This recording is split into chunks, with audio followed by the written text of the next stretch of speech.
Pemirsa, best practice pada pertanian perkotaan dalam hal ini adalah memvisualisasikan kembali tentang pengalaman terbaik dalam menghadapi permasalahan pertanian kota atau urban farming, sehingga suatu lembaga terkait dapat terus memperbaiki untuk menjadi lebih baik. Dewasa ini ketahanan pangan menjadi isu yang sering dibahas.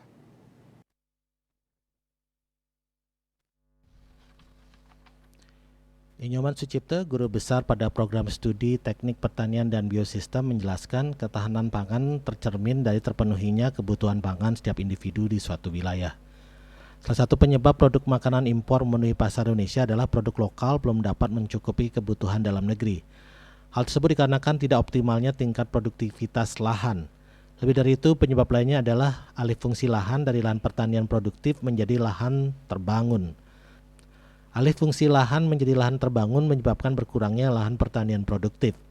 Pendekatan yang digunakan pada program pertanian perkotaan disesuaikan dengan kemampuan dan keterbatasan masyarakat tani holistik. Program pertanian perkotaan diharapkan menghasilkan produk yang ergonomis atau produktivitas tinggi, diterima oleh pengguna, mempunyai manfaat dan nilai tambah yang tinggi serta berkelanjutan.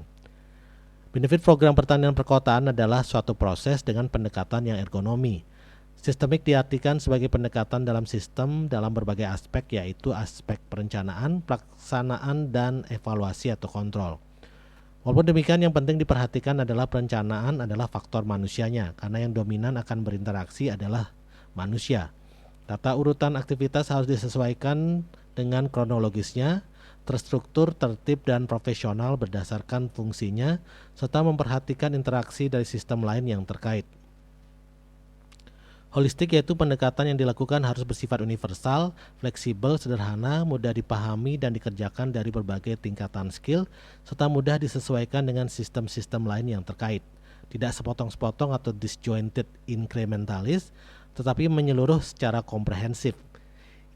Interdisipliner yaitu pendekatan yang dilakukan harus melibatkan berbagai disiplin ilmu yang terkait secara proporsional dan profesional sejak awal perencanaan hingga penerapan di masyarakat. Partisipatori yaitu pendekatan yang dilakukan harus melibatkan secara aktif dan proporsional semua unsur yang terlibat yaitu perencana, pelaksana, pelaku kebijakan, dan seluruh stakeholders. Bali Pos melaporkan.